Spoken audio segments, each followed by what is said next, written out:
Gotta get that out there or what else?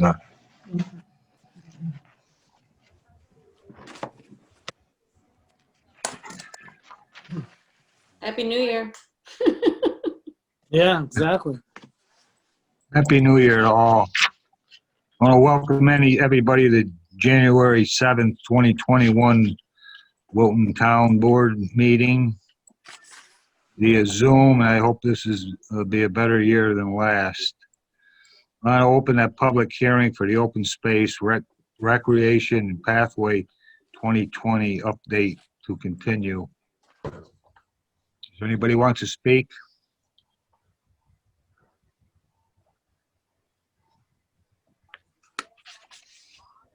You have anybody want to speak?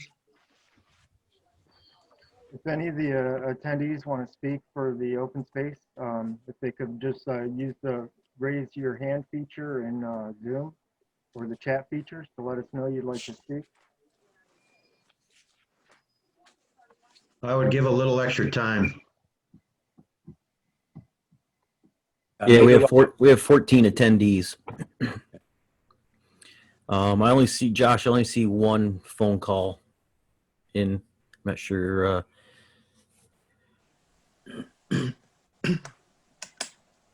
You want to click allow to talk for them to speak? So the caller, if you want to speak to the open space plan, you should be able to now.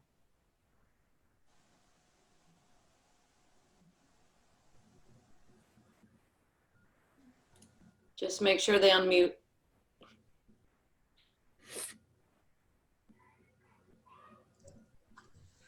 Do they want to speak, Josh? Doesn't look like it. All right. I'm going to close the public hearing for the open space and open the public hearing for local law 1 of 2021 beaver dams. You want to read that, Susie? Do we need to make a motion to close that first one? I'm sorry. Do you need a motion? Yeah, we can go ahead. You need a motion to open and close these public Yes. hearings, Mark? Usually a motion is appropriate. It's not critical. It's up to you. All right. I'll make a motion to close it. You got a second? Second. All in favor? Aye. All right. Okay, so notice of the public hearing via Zoom, local law number 1 of 2021, Beaver Dams, on Thursday, January 7th, 2021 at 7:01 p.m. So please take notice that the town board of the town of Wilton, county of Saratoga, will hold a public hearing for local law number 1 of 2021, Beaver Dams. Copies of the proposed local laws are available for review by the public at the following locations during regular business hours: Town Clerk's Office, Town of Wilton, 22 Traver Road, Wilton, New York, 12831, and on our website at townofwilton.com. Said public hearing will be held on Thursday, January 7th, 2021 at 7:01 p.m., where all persons will be given the opportunity to be heard. Anybody like to speak? Again, please use the raise hand feature and or the chat feature. We do have somebody that wishes to speak. Ms. Stankinelli, if you unmute yourself, you should have the microphone. Great. Can you hear me? Yes. Perfect. Thank you. I'm Janine Stankinelli, the property owner at 169 Edie Road. I am here about the Beaver Dam, and I would also first like to make a correction to the December minutes. We did not refuse to allow the beavers to be trapped on the pond on our property. As a member of the community, we have been supportive of assisting the town in managing the potential issue of natural water flow caused by developing a road near a pre-existing water structure. When Supervisor Woodcock contacted us about the beavers, we stated this support again and asked for evidence of the following prior to permitting beaver trapping on our property. 1, evidence that the trapper was licensed and insured. 2, confirmation of who was responsible for payment to the trapper. 3, confirmation that the town or the town agent would obtain DEC permits, evidence that they were obtained when required. And 4, prior notification and location of trap placement to ensure the uninterrupted safety and enjoyment of our family and our guests on our property. As Supervisor Woodcock and Mr. Midkins are aware, we have had and continue to have an ongoing issue with trespassing on our property, thus the increasing potential liability issues for us. Documentation of these items is certainly a reasonable expectation for any property owner prior to letting an unknown entity onto their property. For clarity, we have actually allowed the trapping of beavers on our property several times in the past, and ongoing trespassing issues have created an increased liability issue for us. We were advised by legal counsel to obtain the requested information prior to resumption of trapping of beavers to protect our family's safety from strangers entering our property, enjoyment of our property, and limiting potential liability caused by trapping. Supervisor Woodcock stated that that was okay, and he would obtain a letter stating this and get back to us to arrange trapping. A letter from the town would be sufficient to have stated that they were accepting liability. We did not refuse to let people trap on our property because we do understand that the community needs a safe roadway. The proposed law presents several concerns to us. Pertaining to Section A, where the town may, but is not required, to notify the property owner. What if the town is aware of the dam and doesn't notify the property owner and road damage occurs? Who's responsible? What if the town isn't aware of the dam, as new dams are often built, and who's responsible for that damage? Expectations that property owners will have the skills to recognize and maintain a dam is beyond the expected reasonable knowledge of a property owner and places an undue burden on the property owner. Furthermore, owners of large tracts of land who are elderly and or disabled may not be able to physically access their land safely to scope for dams. Even if one was able to walk the property, there's no guarantee that a layperson would recognize a dam or distinguish a potential harmful dam or beaver activity so that is a risk of the town roads or from a benign one. Again, placing an undue burden and responsibility on a property owner. Other concerns with the proposed law. What is required by the property owner to maintain a dam? What is the definition of dam maintenance?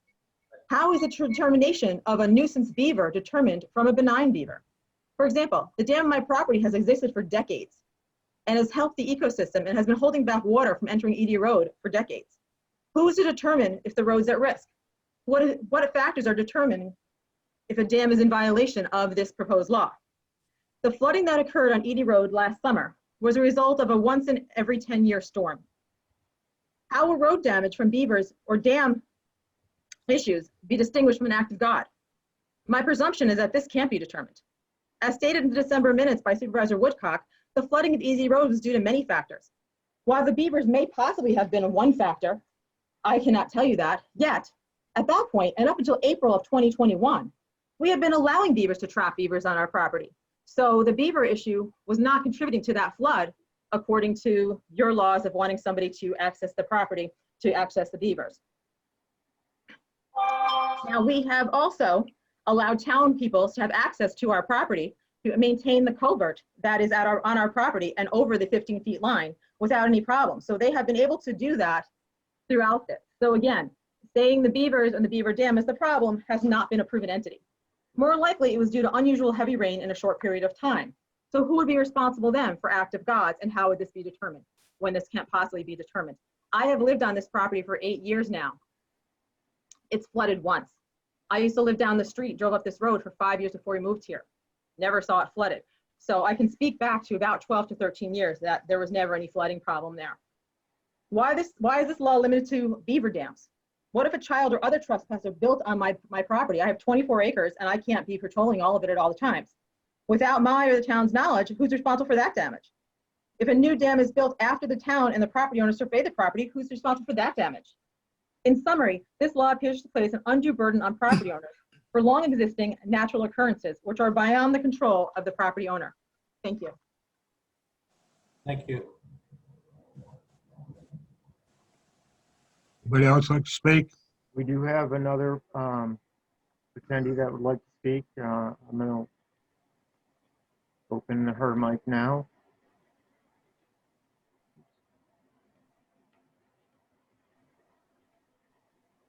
Sorry, hang on a second.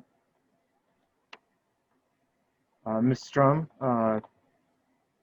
if you could unmute yourself, you should have the mic. Okay. Am I on? Yes, ma'am. Yes, you are. Okay. All right. My name is Tony Sturm. I live at 41 Parkhurst Road. I first would like to start by requesting an extension to the finalization of this law. I'm very interested in beavers and wetlands and found out about this just last night and really have not had adequate time. And I think that's the feeling from several other people that I've spoken to. So I respectfully request that there's an additional 1 month before the board finalizes the law and votes on it. So I would like to speak briefly on the general importance of beavers. They are a keystone species. We nearly exterminated them from this continent back in the 17 and 1800s in pursuit of money to be able to use their pelts to create fancy felt hats for people in Europe. Beavers were actually reintroduced into New York State in the 1930s. There were only a few tiny populations in very remote areas. Beavers are extremely intelligent and they're extremely social. They live in family groupings. They mate for life. The babies stay with their parents for up to 2 years to learn what they need to know to be able to be successful beavers. Beaver ponds create amazing habitats. On my little beaver pond, I've had great blue herons, a great white heron, green herons, muskrats, otters, beavers, of course, large snapping turtles, and innumerable other species. Beaver ponds have been very aggressively studied in the last few years, both on the western part of our country, where they're utilized to try to mitigate drought, and also on the east, especially in the Chesapeake Bay area, where some entities are using beaver dams to decrease silt going into the Chesapeake Bay, decrease phosphates and nitrates, and there's many studies that show the large benefits of beaver dams, much better than any human-made interventions in causing these benefits. They do overall decrease flooding as well as decrease stream erosion. And finally, there's a humane perspective of allowing beavers into suitable habitat where they don't interact problematically with people. Because once you have a habitat that beavers have identified as desirable, if you trap them out, the habitat remains desirable and new beavers will move in, if not that year, then the next year or the year after, and you have created kind of an endless cycle of killing animals. So I would request that the board put in some more language into the law that sort of further emphasizes non-lethal ways of handling beaver conflicts. There's been several studies showing in townships that switched over to non-lethal beaver control and that it was very cost effective. I will send to the board members links for several of these studies. There was a recent 20-year analysis in Billerica, Massachusetts, where they annualize the cost of dealing with beavers. They had 55 sites in the township. 43 of them, they used non-lethal methods, meaning flow devices, diversion fences, etc., installed by professionals. 12 sites were not amenable to this modality and required active trapping. When they annualized the cost over these 20 years, the trapping sites cost on average over the 20 years $409 a year. The non-lethal managed sites cost $229 a year. So, and that's not the only study that has shown that non-lethal ways of managing human beaver conflict are cost effective. I'd like to comment specifically on this law. First of all, I'd like to echo what the prior speaker talked about when in the third paragraph of your law, you state that property owners shall monitor and manage beaver dams located on their property. How is a property owner able to do that? There is no gold standard for managing beaver dams. What constitutes a dangerous dam, a good dam, a solid dam, a dam at risk of breaching? There is no clear science on this, although experts that I've spoken to, and I've been interested in beavers for many, many years, will say that occupied dams are much less likely to breach in a flood because the beavers actively maintain them.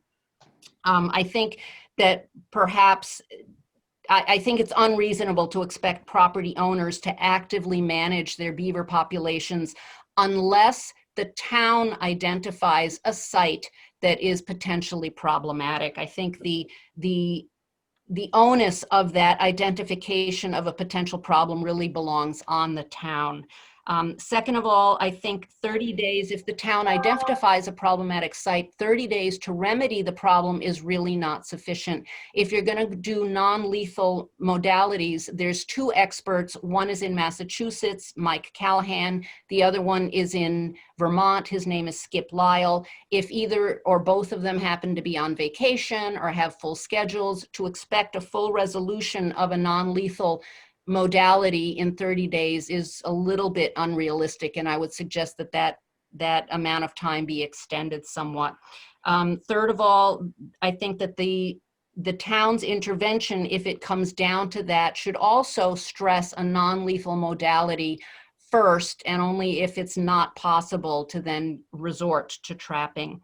And finally, I think if there is a flood or some sort of catastrophic event that causes a large expense to the town, if it's a large expense, let's say $20,000, I think 30 days is not a reasonable amount of time to expect a landowner to come up with that kind of money. And perhaps a time frame could be established that's a little bit proportional to the amount that would be owed.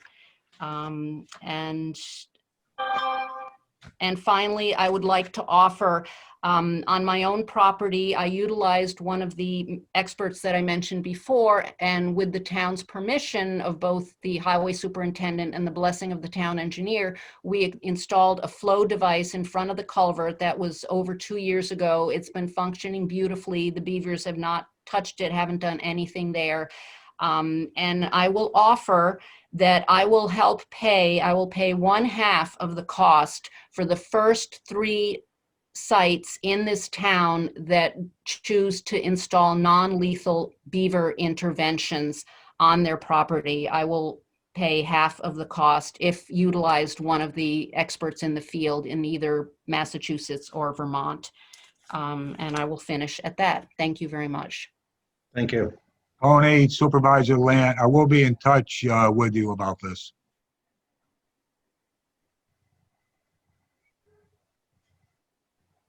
Anybody else want to speak? Yeah, we do have a couple others that have expressed the interest. Mr. Humowitz, you are next. If you unmute yourself. Yes. Can you hear me? Barely. You gotta speak up. Okay, I'll adjust the mic. I'm using a headset. My son's from school that I had just borrowed. So I'm going to start out by citing a website from Cornell.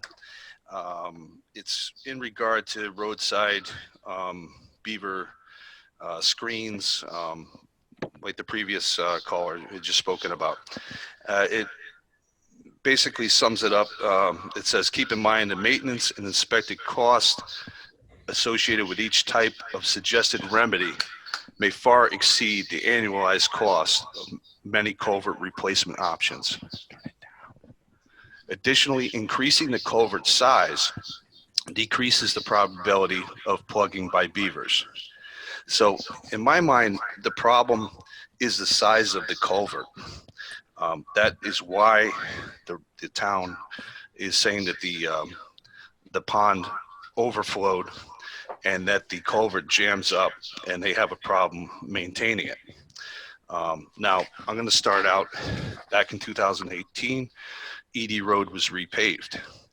In 2019, we had extremely heavy rains that caused the water to run over the road, which is what the town minutes reflected from last month when they talked about Edie Road flooding. And that was basically due to outdated road and culvert design under Edie Road. The small existing culvert does not allow for that volume of water.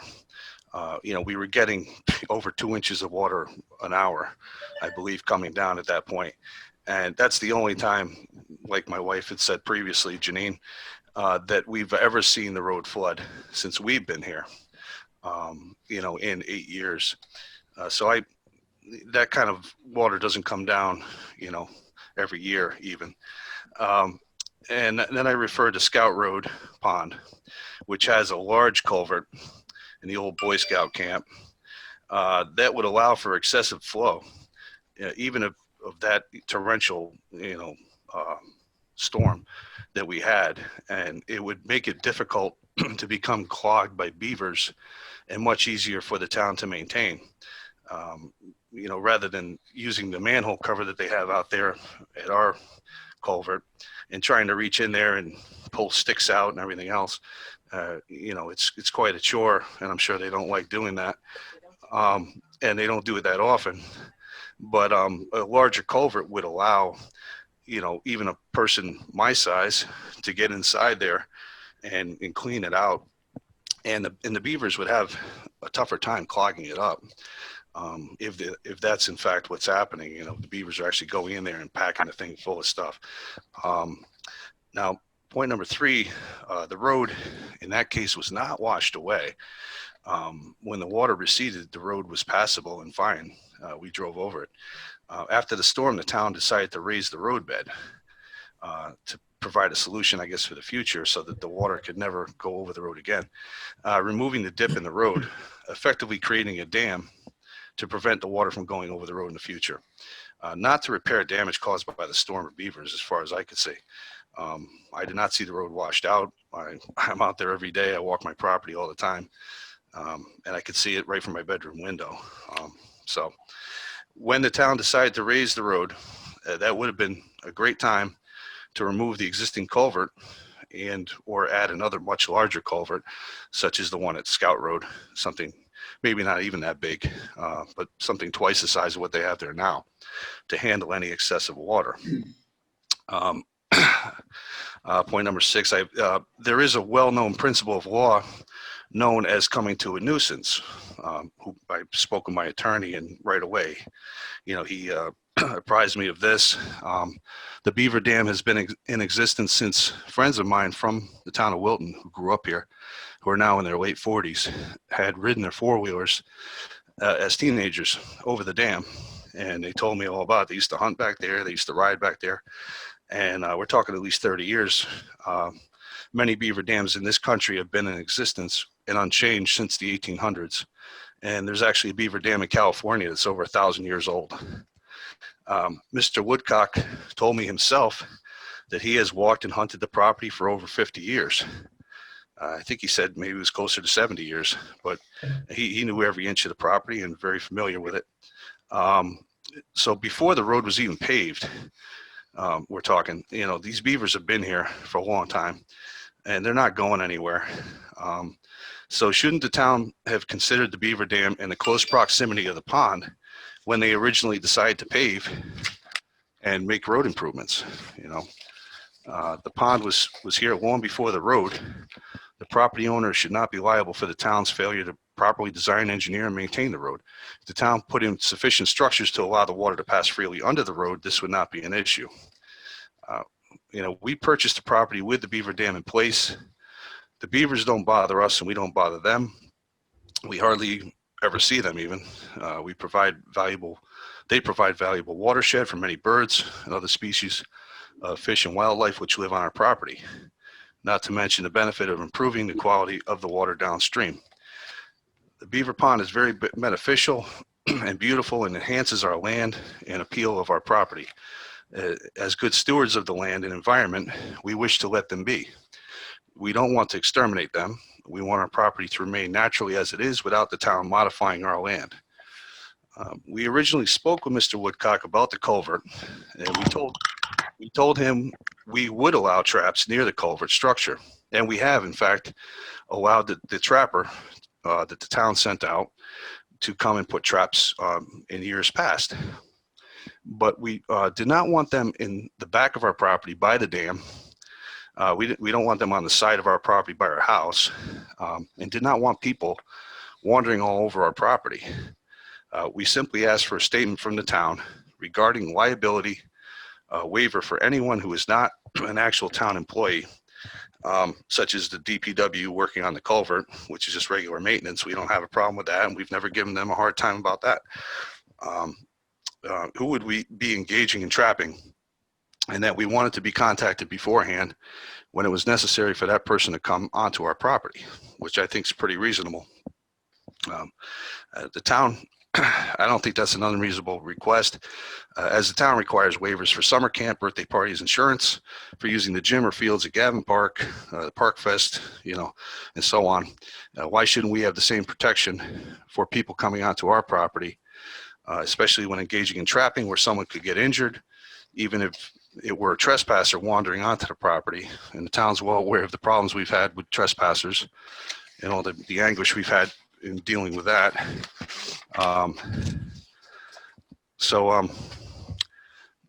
Just to establish that our concern over the liability has had precedence and was certainly well-founded. And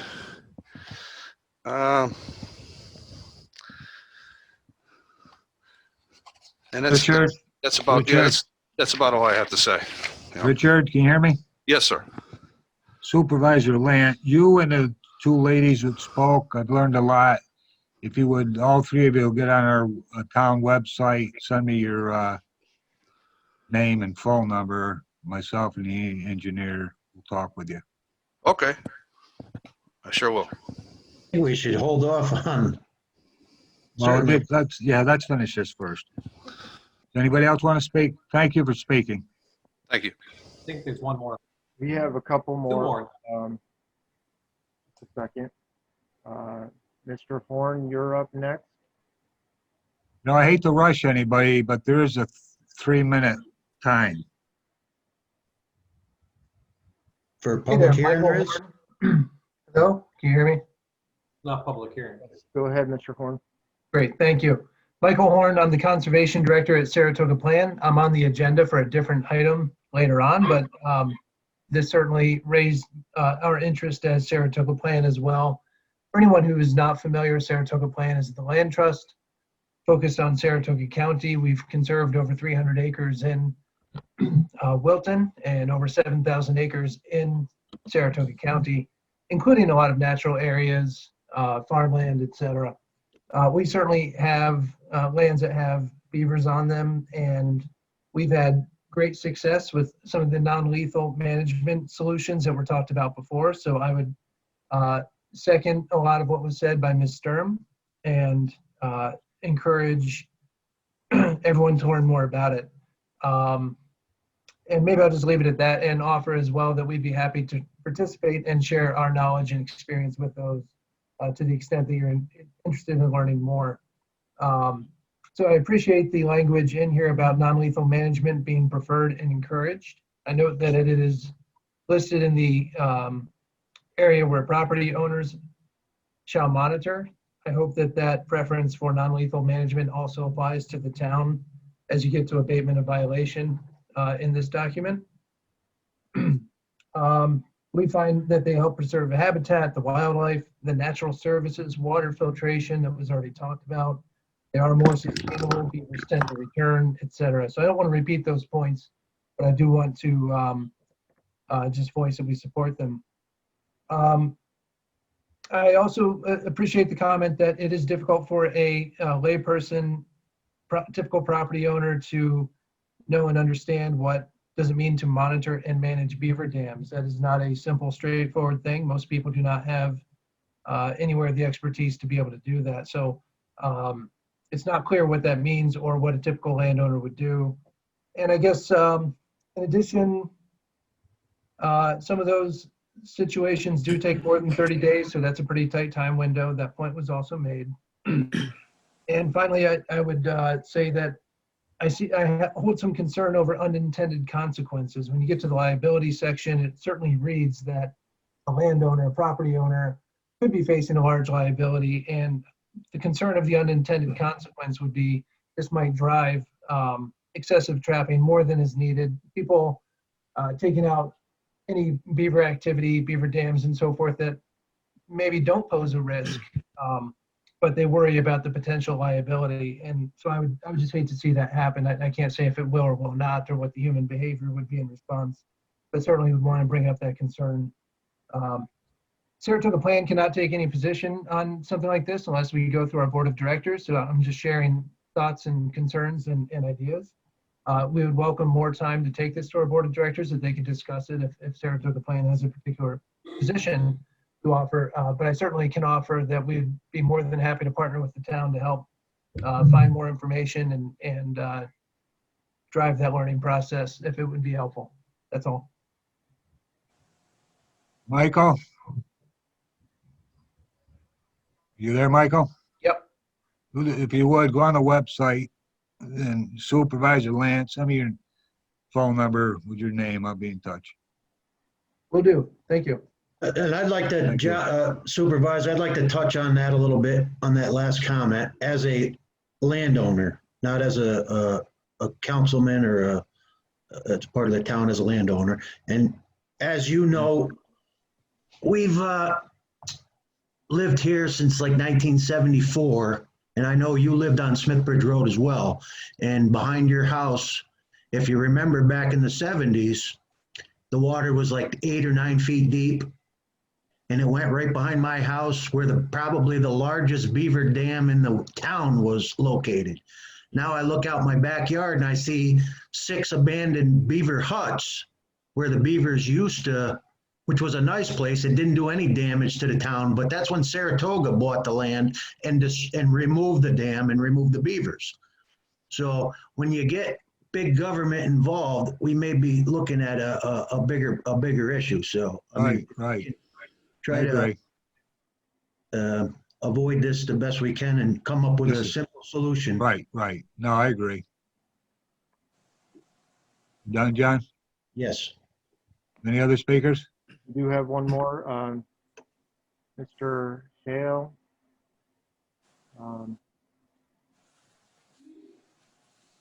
You have the mic if you want to unmute yourself. Okay, can you hear me? Yes. Can you hear me? Yes. Okay, I'm Mr. Hale. I live at 56 Parkhurst Road, and for over 20 years, we've been very happy to host a family of beavers on our property. I only learned about this legislation this afternoon, so I haven't had an opportunity to go through it, and I definitely would like to. I do realize that there are some potentially serious concerns with beaver activity, both beavers that might block a culvert and beavers that might create an impoundment with such a large volume of water that if the dam failed, there would be a large flood that would then go to an undersized culvert, overtop it, and potentially wash out the embankment for the highway. So I do recognize that as a potential issue. And I hope the proposed legislation or the final legislation takes into account the relative balance between the size of the culvert and the amount of water impounded by it, because I think that is a critical concern.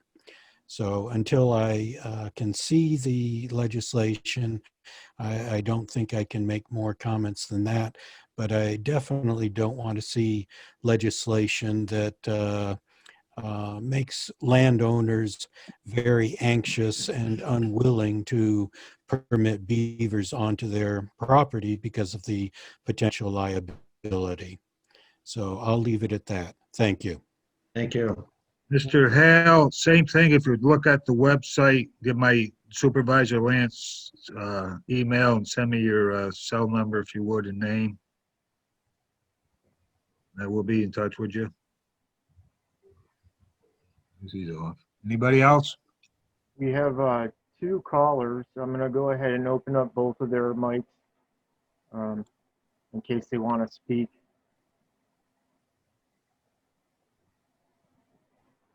So either caller, if you want to make a comment.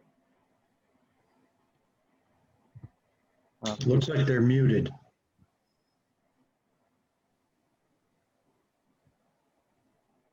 Yeah, I've unmuted them, but it doesn't look like they wish to comment. Think we're done, Josh? I think that's it. Yes. All right, somebody want to make a motion to close it? the public hearing? So moved. Second? Second. Third. Thank you all. Start the regular meeting with a pledge of allegiance, please. Pledge allegiance to the flag. United States of America. To the republic for which it stands, one nation, under God, indivisible, with liberty and justice for all.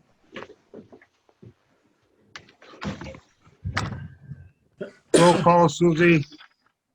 Supervisor Lant, Here. Deputy Supervisor McEachran, Here. Councilman Bogardus, Here. Councilwoman Culligan, Here. Councilman O'Connor. Here. Let me, want to make a motion to close the public comment. I'll make a motion that we close the public hearing and public comment. Oh, wait a minute. Are we closing this thing or are we going to extend Did it? already. I'm pretty sure. Public comment period. You're talking about two different things. Supervisor's talking about public comments at our town board meeting in general. Yep, I'm proposal to close that. Okay. I'll second. All in favor? Aye. Did everybody get a chance to look at the resolutions for 2021? Yes, for the record, I sent. I know, I got that, Ray. Yeah. You want to just Includes vote on 21 to 25? All us vote on them? 1 to 25. Yep. Get a motion to accept them? So moved. Second? Second. All in favor? Aye. About 28 to 59, I need a motion to accept them.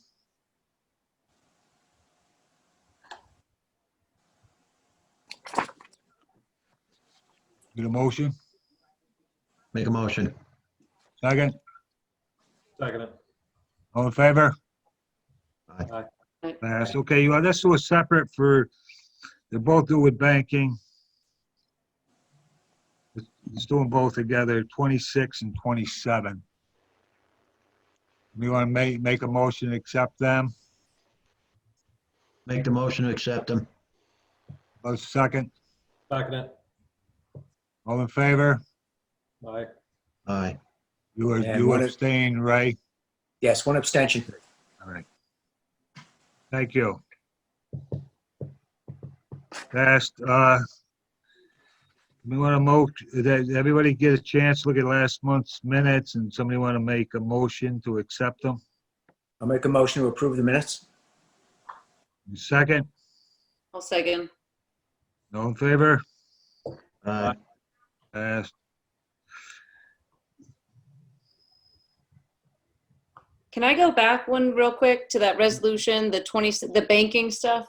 Yeah. I don't think I need to recuse myself, but I certainly want to make it known that Dean does work for Adirondack Trust Company, but we do not have a vested interest or anything, other than employment there. Thank you. Is that okay, Mark Shatner? Yeah, so the minutes should reflect the disclosure. That's fine. Okay. Thank you. It's on my ethics form too, so I'm not hiding anything.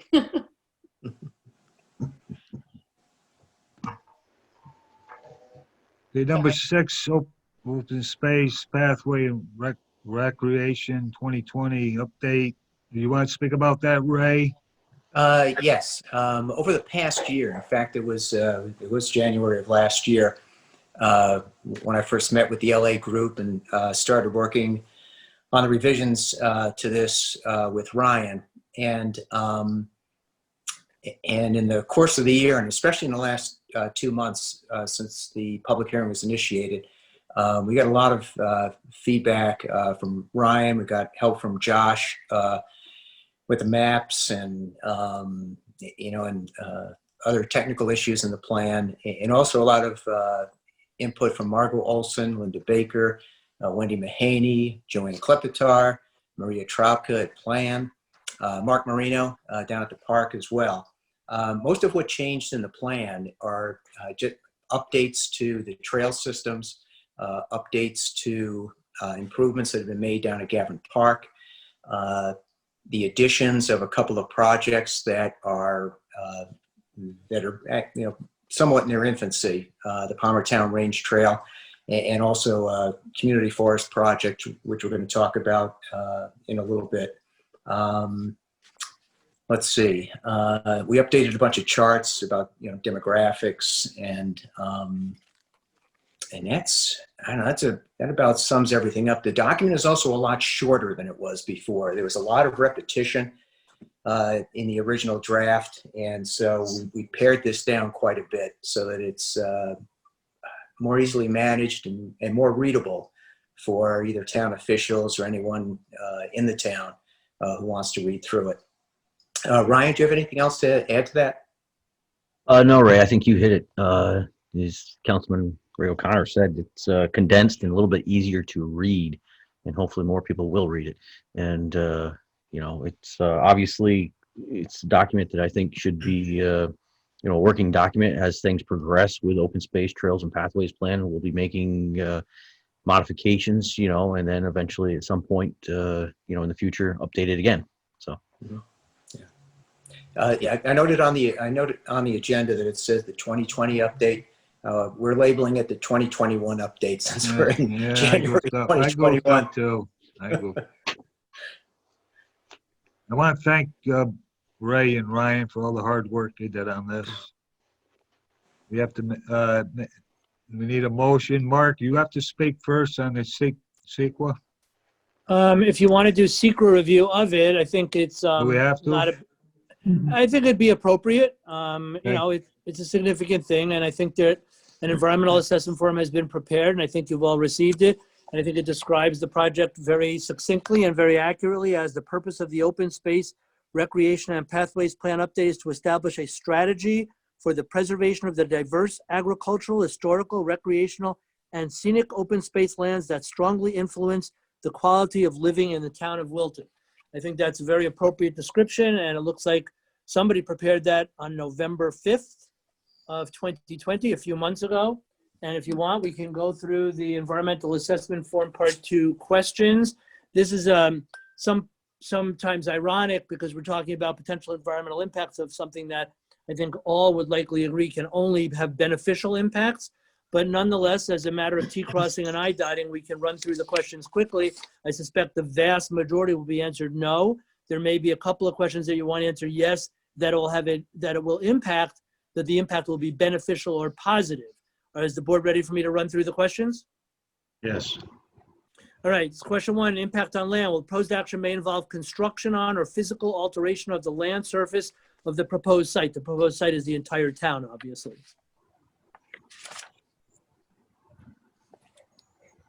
No. These are yes, no's. I heard a no from Councilman McCaffrey, I believe. No. Yeah, no construction. Okay. Impact on geological features. Proposed action may result in the modification or destruction of or inhibit access to any unique or unusual landforms on the site, like cliffs, dunes, minerals, fossils, or caves. No. No.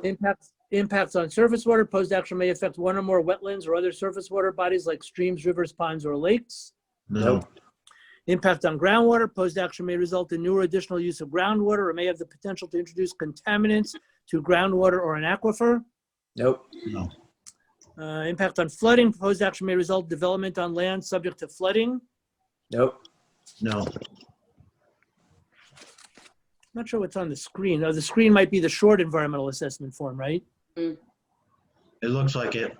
Yeah, we're doing the full form. Question 6, impacts on air. The proposed action may include a state-regulated air emission source. Nope. No. 7, impact on plants and animals. Proposed action may result in a loss of flora or fauna. Nope. 8, impact on agricultural resources. Proposed action may impact agricultural resources. Nope. 9, impact on aesthetic resources. We're into a couple now that you may want to say yes, but beneficial impacts, but that's up to the board. 9, impact on aesthetic resources. The question is phrased, the land use of the proposed action is different from or in sharp contrast to current land use patterns between the proposed project and a scenic or aesthetic resource. There is no proposed project per se, but this might be an appropriate time for the town board to note under subsection G, other impacts, if you feel that it will have, that adoption of the plan amendments could have a beneficial impact on aesthetic resources, it would be appropriate to say that. So let's say that. I'm with Ray. What you said. Consensus? Okay, Yes, positive. okay. 10, impact on historic and archaeological resources.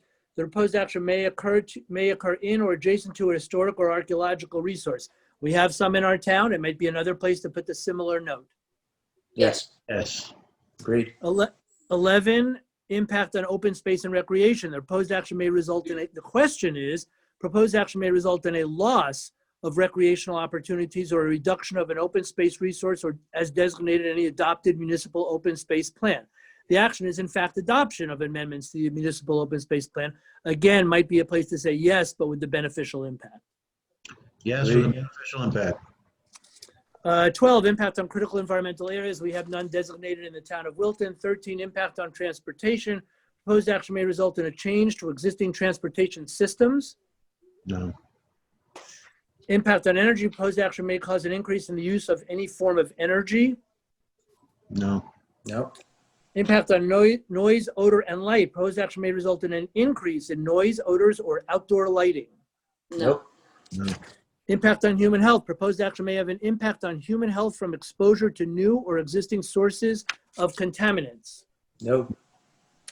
17 and 18, again, will be a little awkward because the quote unquote project is adoption of amendments to our plan. 17 is called consistency with community plans. The question is phrased in the negative. The proposed action is not consistent with adopted land use plans. If you say yes to that, you're saying it's not consistent. If you say no, you're saying it is consistent. No. No. No. A loud no. Question 18 of a similar nature, consistency with community character. The question is, proposed action is inconsistent with the existing community character. A yes would mean inconsistent, a no would be consistent. No. Those are your questions. You've answered them all in the negative. So at this point, it would be appropriate for somebody to introduce a secret negative declaration motion or a I'll make a motion of motion. no environmental impact. I'll make a motion for a negative declaration under seeker. A second? Second. All in favor? Aye. Passed. And I'll make a motion that we approve the 2021 update to the Open Space Pathways and Recreation Plan. You got a second on that? You got a second? Yep. All in favor? Aye. Pass. Number 7, at local law 1, this 2021 beaver dams. You know, I've learned a lot listening to these folks tonight, mainly the first woman which spoke, and I can't use it for an excuse, but, you know, I probably should have read it more than once, but I've been busy with storms and this COVID. But I like to hold off on this until Ryan and I can talk to all these people and do some more research. I think we can come up with a better plan. Absolutely. I agree. John, I have, I wrote down notes and questions that I have too, so I'll kind of pass those along as we Good. kind of think through it. You can sit with them. Supervisor, I'd like I to can do that include too. Kirk, the superintendent highway, Kirk Woodcock with this because I know, but he's the one pushing forth this He's the legislation. one with he's the one with the small culverts. So he should be involved. Absolutely. Yeah. I think there's a lot of discussion to be had. Yes, So Are we we're gonna- tabling this I or would like to table it. could we get a motion for that? I'll move to table. Second. You know, with everything going on, I like to table at least 60 days, at least, maybe even 90. Probably at least 60 days. Right. Do we have to set a time period, or how about we bring it? I back- don't know, but I just, you know, I don't want to have to rush this month. We're dealing with a lot of this. Bring it back to the this, board. We have a good comprehensive plan that, 'cause this COVID is taking a lot of our town's time. absolutely. But I do agree. Well, one thing I gotta do is that the culvert that's by my house is 15 feet wide and 15 feet tall and runs under the railroad tracks. And the beavers were able to plug that off. So, I mean, Wow. they're busy creatures. They are, They are engineers. That's right. Brian's We had the got same issue on Lake Elizabeth, but we Right. were able to safely mitigate it. That's, I think, Yeah, and looking I'm at that not, legislation, we So we can, got a motion and a second. We do. All in favor? Aye. I- All right.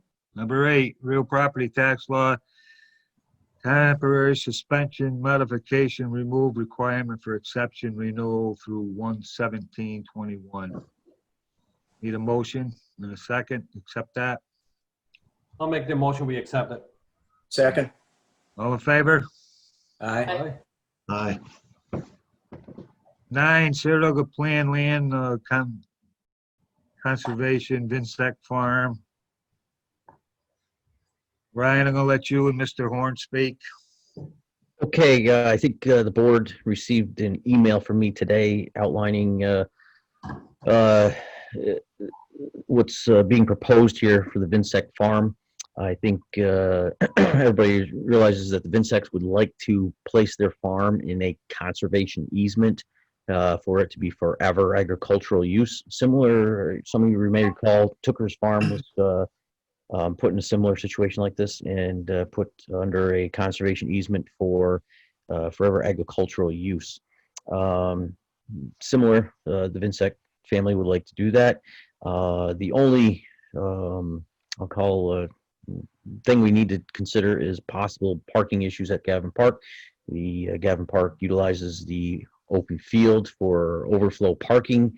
And if that land is placed into a conservation easement, it could no longer be used for parking. So been working with Josh Vinsec and Michael Horn on ways to mitigate that. And I'll, if Josh could bring Michael Horn over into the meeting and he could explain the process procedure with Saratoga Plan on working with the Department of Ag and Markets on this. That land purchased prior to the easement? Could the land be purchased prior to the easement by the Yes. town? If the Vinsec family was willing to sell it, yes. That's Okay. Wow, all right, I even have video. Fantastic. Thank you. So thank you for having me here. Thank you for considering this project. My name is Michael Horn. I'm the Conservation Director at Saratoga Plan. I mentioned a bit about Saratoga Plan before. One of the things we do is protect farmland. The Tooker Farm was referenced, about 89 acres conserved. You can see it on the east side of this map that is on your screen right now. Saratoga Plan conserved that land. We hold that conservation easement. That means we have responsibility for enforcing it. The way that these agricultural conservation easements work, as Ryan said, it keeps them available for farming. Their purpose of them is to protect the soils, to keep them open. They preclude subdivision, they preclude development. They preclude uses that would not be consistent with that purpose of keeping the land available for agricultural use. Some residential use is allowed in designated areas by the family. And that, recreational use is allowed by the landowners again. Ownership stays private. This is something that a lot of times people aren't clear on. When there's a conservation easement, it is essentially an overlay over the ownership, if you will. So the Vinsec family in this case would continue to own the land. By way of example, again, the Tooker farm, Mr. Tooker continues to own that land. The owner makes management decisions on that land. The land stays on the tax rolls, things like that. What the role that Saratoga Plan plays in this type of project, we work to get the project done. We seek funding if it's going to be a purchase of development rights. The reason we're here is we're looking for an endorsement of the project from the town of Wilton in support of an application to New York State Department of Agriculture and Markets. They run a farmland protection implementation grant program. So we'd be seeking funding for their program to be able to purchase the development rights from the Vinsecs that would protect it forever as farm. It's a bit technical and eclectic, but that's the essence of it. This certainly is in line with town plans, with the comprehensive plan, with the open space recreation and pathways plan, as well as the update that's contemplated. So that seems to fit nicely. It's a cherished town resource. I know you're all familiar with it, folks love to go there and engage with the Vinsex and get fresh produce and eggs and poultry and turkey and pumpkins and hay and whatever they need. So it really is a great resource for the town. Let's see, a couple other details I want to share about the project. The area surrounded in red on the map is owned by Laura Vinsek. Also south of the railroad towards the east, over by I-87, is also owned by Laura Vinsek, but that is excluded from this easement for a number of reasons, due to its location, its limited agricultural utility, the likelihood of potential conflicts with a right-of-way access road coming off of Jones Lane and other things. The area in yellow is owned by Edward Vinsek, and all of that land is operated farm-wise by Josh and Erica Vinsek as Vinsek Farms. I would like to point out a potential conflict of interest that Josh Vinsek is also employed by the town of Wilton, as you all know, but I want to make that known and out there. Also, I do not believe this is a conflict, but I would disclose that Ray O'Connor is on the advisory board of Saratoga Plan. And the advisory board does not have any say or influence or voting rights within Saratoga Plan. They're simply for advisory on an as-needed basis, but I want to disclose that relationship as well. I would be more than happy to answer questions. There is an ongoing conversation about the parking that Ryan brought up. The town has been leasing area in the field from the Vinsex in the past. You all probably know more history than I do. And parking is a perennial problem over at the town park there, especially during larger events and so forth. My family and I enjoy the park quite often with sports and recreation and whatnot, so I'm certainly familiar with that as well. Let me pause here and see if there are any questions, whether it's about plan, whether it's about agricultural conservation easements, or any of the above. So, Mike, what specifically are you looking for from the town board today? Yeah, so Ray, what I was hoping to get is an endorsement in the form of a resolution by the town. And I'm not sure we can do that because we haven't quite got to a resolution around that parking question. Mm-hmm. Ryan and I have been actively debating this we've been talking about the project since earlier in December, but quite actively debating this parking question. So I'm not sure if the town could endorse this project with a bit of uncertainty around what that final plan looks like, or if the plan needs to be finalized around that area. Is that field part of the plan? It is, yes. If the area next to Gavin Park on Lewis Lane, right? Lewis Drive? Yep. Yes, that right now, as drawn on this map, it's included in the conservation easement. Part of the conversation we've been having along with the Vinsek family is whether it could be excluded from the easement, and it could.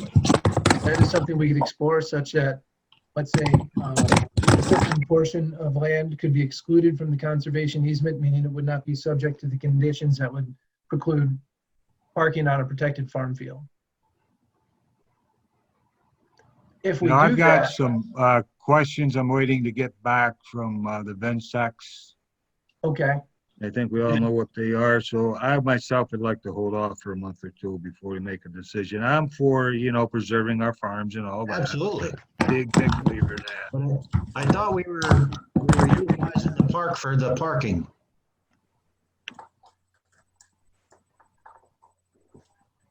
That we weren't, I thought we were going to utilize the park for the parking on these large events. Yeah, but it still ain't enough room. No, even if we remove all right, I don't want to discuss,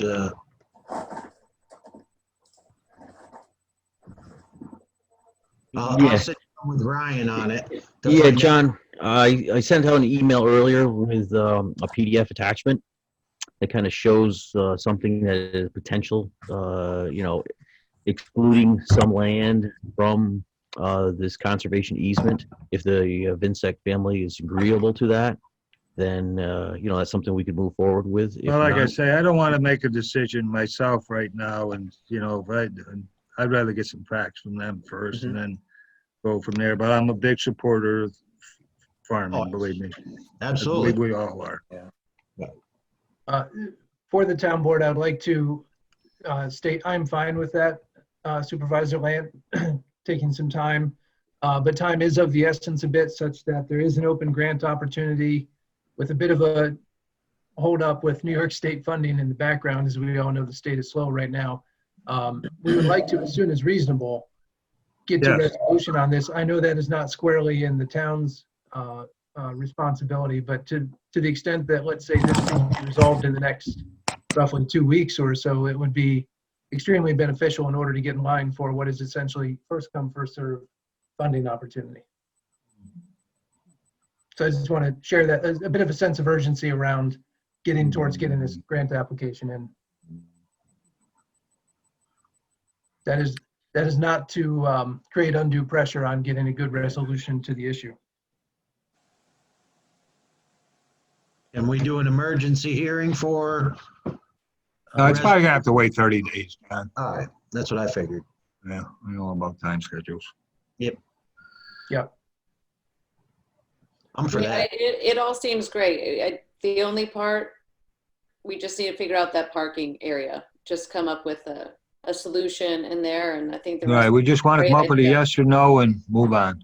Yeah, that's exactly. If it's a no, then let's just move forward to conserve it all, and we'll come up with other avenues of making the parking work. Yes, I agree with you, If Supervisor. somebody at least make a motion, we'll hold off for a month and then come back. I appreciate it. I'll make that motion. Second,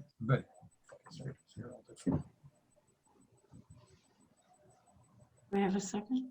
got a second? Second it. All in favor? Aye. Aye, pass. Thank you, Michael. Thank you for your time. Bye, Mike. Bye. And number 10, Saratoga County Community Forest Grant Resolution. That's your baby, Ray? Yes. We've You're got a owning- lot of, got a lot of search. You're ruining my hunting land, thanks. No, I'm trying to preserve that wildlife for you, John. Keep making them bigger. The hikers and the snowshoers and the bikers will chase all the deer to where you hunt. Yeah. Off of Route 9, right where Worth Road tees with Route 9, the old driving range there, there's a 202-acre parcel of land. I guess multiple parcels, actually, much of which is in the town of Wilton, a little bit of it in the town of Greenfield, that is owned by a gentleman whose family has a history of working on conservation projects. And Ryan and I have walked this property a couple of times with Maria Tropka from Plan and the property owner, and also some folks from the Open Space Institute. There are some old logging roads on there, some trails, a beautiful stream, beautiful forests, some historic structures are on the property as well. And so, we working on the concept of having a community forest where everybody from hikers to walkers to mountain bikers to snowshoers, skiers, hunters, whoever else, would be able to utilize this property. And Saratoga Plan would like to apply for a grant through the United States Forest Service to help fund the acquisition of the property. And so I wanted to ask the town board if the town supervisor has a letter that's been drafted, a letter of support, and I wanted to ask the town board to give its support in a resolution to support Saratoga Plan's application for this U.S. Forest Service grant. What's that, Ray? Yep. I'm gonna make a motion. I'll make a motion. Okay, I'll make a second. motion. I'll second. All in favor? Aye. Pass. Thank you, Ray. Thank you, everybody. Appreciate it. Number 11, Town Assigned Deputy Sheriff Agreement. It's your baby, Ray, if you want to speak about it. Yeah, I know I had an opportunity individually to talk to each of the town board members over the last few months. many years ago, the town had arranged to have a deputy assigned specifically to the town that would work under the direction of the supervisor and the town board to deal with any public safety issues that the town might be facing. And we haven't done that in quite some time, but in as much as we're still one of the fastest growing towns, in the county, there's always public safety issues to be addressed, whether it's, traffic or, in our town, we've got a couple of elementary schools with, I think, combined more than 1,000 students in them, very active park area. And so the supervisor and I met with Sheriff Zerlo and, another gentleman from the Sheriff's Department. And they also presented us with an agreement that would be between the Sheriff's Department and the town. Maria Moran also attended one of the meetings with us. And so I wanted to propose that we enter into one of these agreements again with the Sheriff's Department.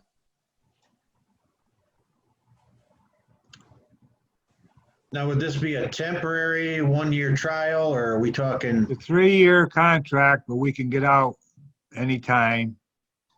It's like $91,000 a year. You got a deputy, works from like 7 to 4. He's at our pleasure. He does not leave the town unless it's a very dire emergency.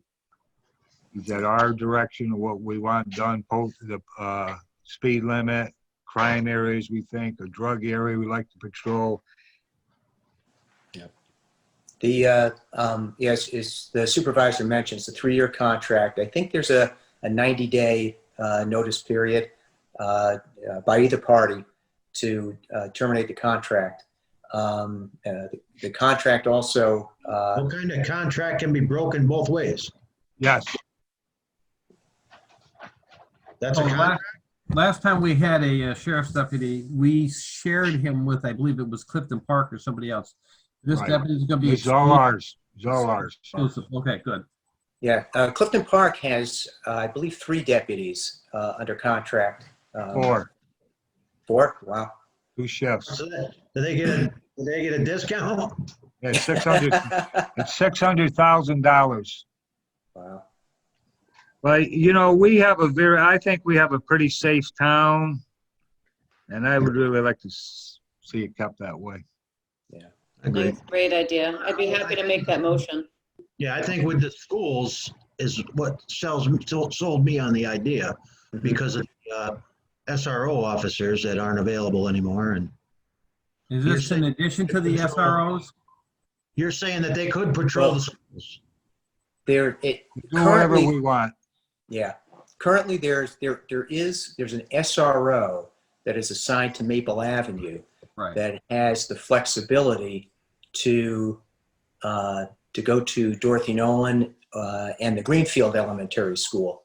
But Spends most of his time in Maple Avenue and Greenfield, though. yeah. Yep. But this deputy is in addition to the SRO. That is correct. Oh, good. That's correct. But those SROs aren't there the whole day. Yeah. No. Oh, I agree. You got a motion? Aaron made a motion. A second? I'll second it. All in favor? Aye. Aye. Pass. Thank you, everybody. Well, I'm sorry. So this contract can be broken on either side. Right. How is that a contract? I'm not sure I understand. I'm not sure I understand that question. Many contracts have mutual termination clauses. Okay. Yeah. Well, if we aren't happy with the service, we just tell the sheriff we don't want it anymore. And if they're not happy giving us a service, they can do the same thing? On some amount of notice. I just want one person to handle this. Mr. O'Connor will be the liaison. If they're not happy with him, maybe they'll want to get rid of us. So you never know. If we get 90 days notice, you'll know the reason it was me. We're going after you, Ray. By the way, for those that don't know it, I have a law enforcement background. I spent 7 years in federal law enforcement, so I'm looking forward to working with the Sheriff's Department. Do you carry? Never Want me mind. to see if I can get you a little badge? You want one? Give them marks. All right. And then the Ethics Advisory Board appointment, we have Richard Spackman put his name in. And I asked him to do this because we just can't seem to fill that. And I've known him for over 20 years, and I know he's a straight shooter. I dealt with him when he was chairman on the Board of Fire Commissioners, and he always did the right thing. And I would Not say always, but on that board. Well, that's you and him, but no, he always did the right thing. He's an honorable person in my book. I'd like to see somebody make a motion that we can appoint him to that board. I'll make the motion. We appoint Richard Spackman to the Ethics Advisory Board. That'd be from 1/1/2021 to 12/31/21. Okay, I'll second that. I talked to Mr. Spackman on the phone. I hadn't met him before, but we had a very good conversation. So Glad you did, right? Thank you. I'll second the. Although I'll tell you, it was going pretty well until he said, "Now you worked for Adirondack Trust for a long time, didn't you?" And I said, "Well, I'll tell you, this nomination's in trouble." You second it? he seconded it. All in favor? No, one thing about him, he will be fair. And I also agree. Is that 4 members? Did we just, have Yeah, we we got still 4 on need there one so more. far? We still need one more. 4. And Yeah. we need one more. If you know of anybody, What party are we looking for? I don't think it matters, does it, Sil? Yeah. Independence Party, we have 2 members. So we could have, We're good for we have anyone. one no party and 1 Republican. So we could have another Republican, a Democrat, Just can't be conservative. independent. Or unaffiliated. Correct. Is the Independence Party recognized anymore? I think it's Yes. Of over. course. We Well, get they're Well, endorsed they're by- trying to get rid of it. I think there's still an Independence Party, but it doesn't appear on the state ballot anymore because they didn't meet the numbers and the votes or something like that. Correct. Yeah. All right, I missed that. Is all in favor for that? Yes. Yes. Aye. Yep. Pass. 13, Historic Preservation Board appointment. Karen James would like to be reappointed from 1/1/21 to 12/31/25, and she's always done an excellent job. I'll make a motion to reappoint her. I'll second. All in favor? Aye. Aye. Passed. Reappointment of the Wilton Water and Sewer Kirk Malone from 1/1/21, 12/31/25. Same thing. He's always done an excellent job. He's there. He participates. We need him. Make a motion. I'll make a motion. Second. Second. All in favor? Aye. Pass. On the zoning board reappointments, we have James Deloria, 1/1/21 to 12/31/2027.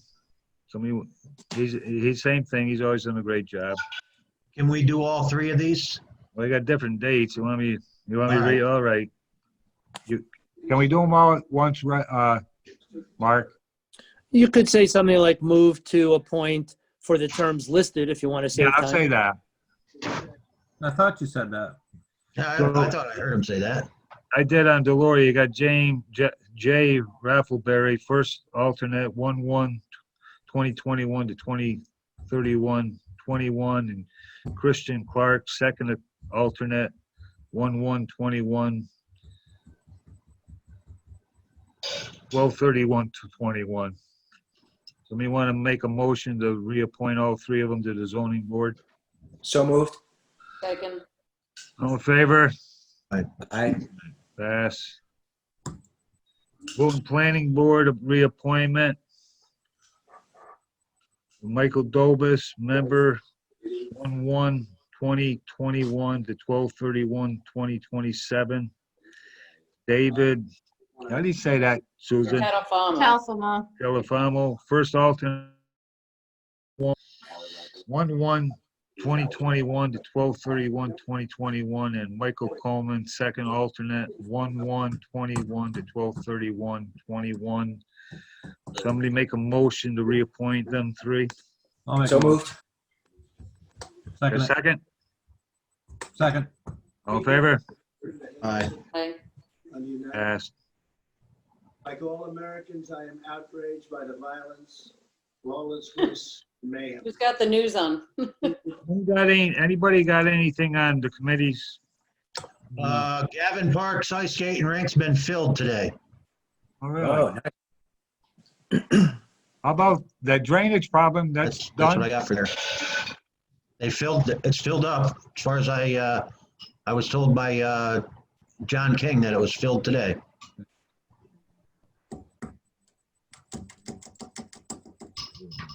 And obviously, we're going to comply with all CDC requirements for isolation and precautions. I'm not sure whether it's open. I'm just saying that it's been filled with water. But yeah, definitely. John, what about the drainage they did off the roof, Ryan? Is that complete? The highway worked on the drainage in the ground. They placed the pipes and the dry wells in the ground. We're just waiting on, I think, 2 more quotes, because we're required to have 3 quotes to put in the gutter system, for the runoff. So that's in the works. Are the lights done? I'm not sure on the lights. I have not been in contact. I think Mark Marino is taking charge on that one. Anybody got anything else?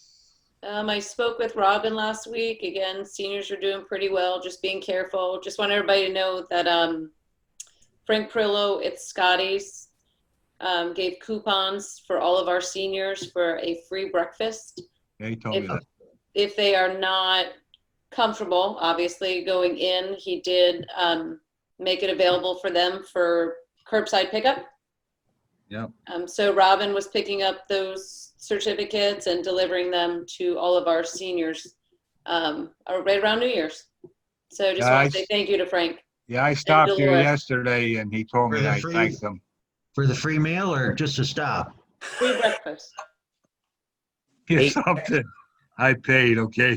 All right. I left my coupon home. I'm gonna give it to one of the seniors. Did you use yours yet? Did you use yours? Yeah. No, I thank Frank. It was awful nice of him to do that for our seniors.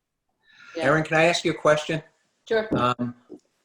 If you're over 65, are you eligible to be a member now of the senior center and get a free breakfast? I'm asking for. Are you over 65? Right. I'm asking for a friend. Ray. I'll call Robin tomorrow. Ray, if you need a reference, I'll do it for you. Aaron, I think it's 50 or 55. Really? Oh. Yes. Well, I think we just added a few new members to Robin's crew. Hey, Ray, if you need a sponsor, put my name down. What do you think, Chief? Do you fit the criteria? Not yet. I got a long time to go. I'm not talking to you. I know you. Nope. Hey, anybody else got anything on any more committees? All right, on our liaisons, Wilton Water and Sewer Authority and Wilton Wildlife Reserve and Park, Ryan Riper, the liaison. Our insurance and personnel will be Nancy Riley. And I want to put Maria Moran on our personnel committee. John McCachran will be Gavin Park and Rex, and he's deputy supervisor. Councilman Bogardus, court system, safety review, are you okay? And American disabilities. Councilwoman Culligan, seniors and historian. Councilman O'Connor, the highway. Be the liaison with the sheriff's department. I've already explained that to Sheriff Zerlo too, Ray. And I've had a, Joe Burns, he keeps bugging me about things with the veterans, which it ain't a bug, believe me. And I think we should have a committee with them. We could meet, like they got the cemetery, those flags. So would you serve on that, Ray? Because I got some literature to get me home. Yep. All right. Thank you. You bet. That's a Thank you bonus for all for a taking great it away. job. Last year, I made some other committees. One was Exit 16 to get some businesses, light industry and that up there. But Aaron and Ray on that, and maybe look at that zoning. I put John and Wayne on, and I know this has been a bad year with this Yeah. first 3 months and then this COVID. So, but I would still like to have you, when things get better, we keep on them. Okay? Certainly. Mrs. Moran to do the controller's report right now. I forgot about that. You did. Pay the bills. The fun's over. Yeah. Hi, everyone. Defund the town. We have just 4 items under our budget transfers. The first 3 are related to the payment of legal fees, and we're just reallocating some existing appropriations over to the legal fee lines so that we can pay those bills. And the last item, number 4, is just an incidental expenditure that came about as a result of CDL testing. So we're just asking for some money to be moved from, again, an existing appropriation to the testing line. I'll make a motion to approve items 1 through 4. I'll second. Third. All in favor? Aye. All right. Thank you. The second item is that I'm recommending that the town establish a capital assets and equipment reserve fund so that we could accumulate some surplus appropriation that is not needed to be spent. You know, when we have surplus, we should have a plan for how we're going to use that surplus.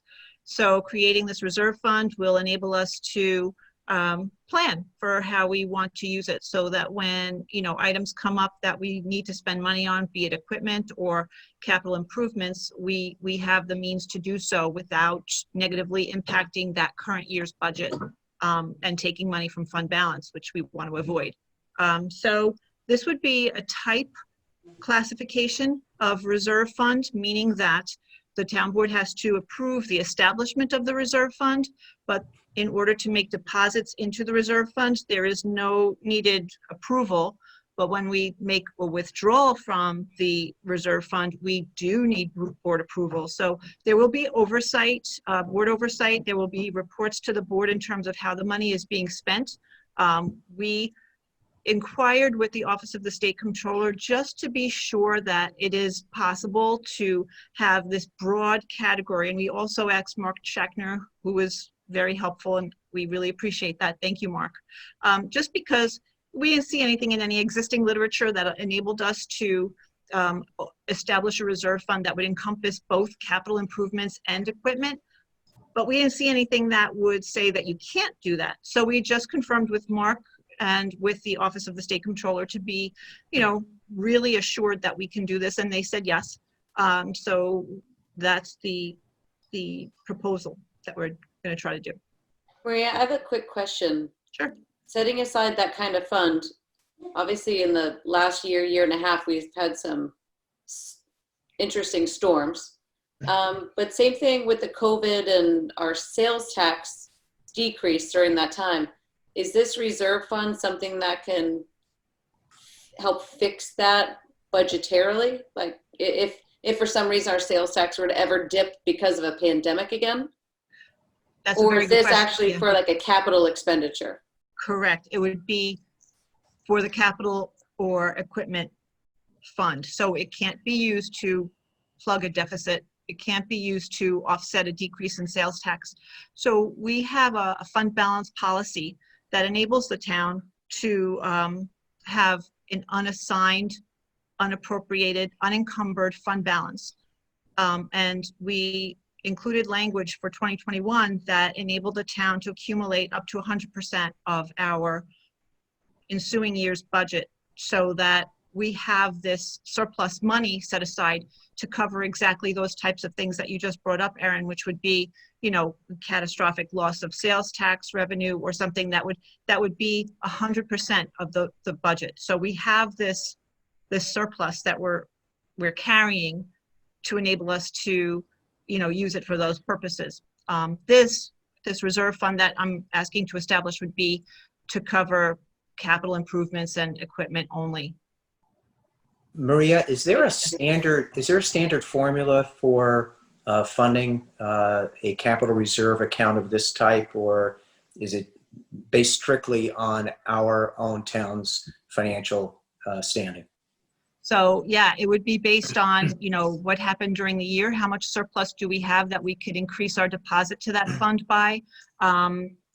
There's really not a formula that says that we are mandated now that the reserve fund is established to deposit, let's say $200,000 a year. There's no mandated reserves, deposits to the reserve. There's no mandated formula for the withdrawal from the reserve fund either. So it's basically up to the town board to approve the withdrawal from the fund. And we can increase the amount that we deposit to the fund at any time. Okay. Or decrease it. Or decrease it, but yes, with board approval and for that specific purpose for capital improvement or equipment. So it could fluctuate every year, just Exactly. dependent on what kind of year it is. Yep. Correct, yes, Based on the money in the bank. right. I'll make a motion to create a capital reserve fund for the town. A second.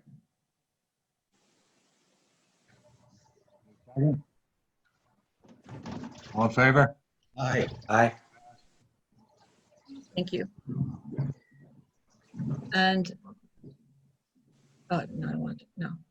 And for asset disposal, which is the third classification, Mark Marino from Gavin Park would like to request permission of the board to place a few of his surplus assets. This is in addition to the other assets that he had requested last month. So he's got a 3-point hitch blower, 2 kerosene heaters, a tailgate spreader, and a leaf sweeper that he would like to list on Auctions International as surplus. I'll make a motion to approve.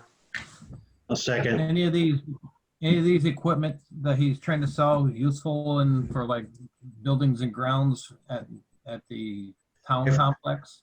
If Kurt's getting rid of it, it's ready. It's not Kirk, it's Mark Marino. Yeah. I could actually have that conversation with Mark. Yes, I could. I mean, I'd hate to sell something and, our maintenance guys and grounds guys up at the town hall could use it. For what they're putting up there, I don't see it, Dwayne. Nobody's gonna use a 3-point hitch blower anymore. They're just outdated. They're going backward. Nobody's blowing backwards. Yeah, I talked to Scott Harrington, and he's aware of this equipment, and he just doesn't have the equipment, to use it. So he's aware of the equipment that's being sold. Okay. Okay. Yep. Fantastic. Did we have the two? Somebody make a motion on that? So moved. Second it. I can't hear him. All in favor? Aye. Right. Saw him duck, so I knew that's what he was saying. All right, I'm going to move now. Okay, thank you, everyone. And they only got one chair. And they only got one chair here. That's what happens when you work together for 20 years. Anybody got anything else to say? This. 21 goes better than 2020. I hope so. How's everything with you, Mark? Everything's okay. Happy New Year, everybody. Hang in there. You do. This COVID, I'm really taking it serious and maybe even overreacting, but I'm taking it serious. And I've just heard tonight there's 2 people, possibly 3, who just passed away in the last couple of days in the town. And Monday, I have a meeting with the county health officer, and we have a new chairman of the Board of Supervisors, Scott Tershner from Moreau. He's a guy who gets things done. His main priority is COVID and helping small businesses of the county. So I'll be meeting with the doctor Monday about some things, and anything new we can share with our residents, we will. And I just want to say Maria and Nancy are doing one heck of a job keeping up on things, and Sue Baldwin keeping things on our Facebook out the COVID, what to do. And I think we're going to change a few things and to help people more But we're lucky we got those 3 girls, a great job they've done. And I've been told that we're better off than most towns in this county with the plans we've done. So I thank all 3 of them for that too. Thank you. Bravo. We just need how do you say his name? I can't. Talfamo? Yeah, we just need him to win next time. We'll get the shots out quicker. Yeah, I got a call, I don't know if I told you all, with the sheriff's department about Gavin Park. I'm sorry, emergency services, and tomorrow we're going over to Gavin Park for a meeting to look about, because they're gonna have to have, you know, I don't want one spot. I'd like to have 2 or 3 in the town if we can, get everybody done. But the big thing will be Monday at that meeting to get help to administrate all this stuff, so. Thank you all, and let's have another great year for the residents of our county and keep safe. Thank You you. want to make a motion to end it? So moved. Are we going Second. to executive session at all or no? All right. Were Is we there an gonna exec- I know Mr. Schachner had mentioned earlier in one of his emails about a possible executive session. Oh, that's right. I'm sorry. I'm Yeah. sorry. Talk about the litigation. You don't have to do it now, but we can. It's up to the board. We're here. So We're you here. want to make a motion, go in executive session? So moved. I think, does Josh have to create a new Zoom? Well, Yeah. I'll have to do yeah, a we're separate either meeting, I gonna have to kick all the attendees 5? out or create a new Zoom. So check our email? Take 5. Yeah, I gotta go get my paperwork anyway. I can finish my ice cream. Good night. So are we staying on this one, or Josh, or are you creating a new one? I'll probably have to create a new one, but do you have to adjourn this? We have to make a motion to go into executive session. Ray made the motion. Could I get a second? For, Dwayne made the second. who did? Dwayne? Dwayne seconded. All in Okay. favor? Aye. All right. Y'all said so? Well, Josh, where are we You're at? gonna, you're gonna For have the to adjourn the purpose- meeting too, because the meeting's not gonna be This held meeting's again. closed. Yeah. Yeah, I won't be able to keep this meeting open, so we'll have to adjourn this. Mark, So can what's- this be, oh, sorry. Could this be Nope. attorney-client privileged or no? It can, or it could be a continuation of the meeting in executive session. Either one is perfectly lawful. Hassle factor wise, it might be easier to just end our public meeting, end our town board meeting with the motion to adjourn second and adopted, and then close it off, and then create a new attorney-client privilege conference, which is not subject to any public notice, which is not subject to any requirements. Nobody has to make a motion to go into it. Nobody has to motion to end it, and you don't have it, and you're not going to record it in any minutes. I don't care. Either one is perfectly I lawful. think Yeah. that makes sense. Yeah, I'll rescind my motion to go into an executive session, and I will replace it with a motion to end the regular meeting of the Wilton Town Board. Second. I'll second his rescinded motion. Okay. Thank you. Dwayne's not here to rescind his, so.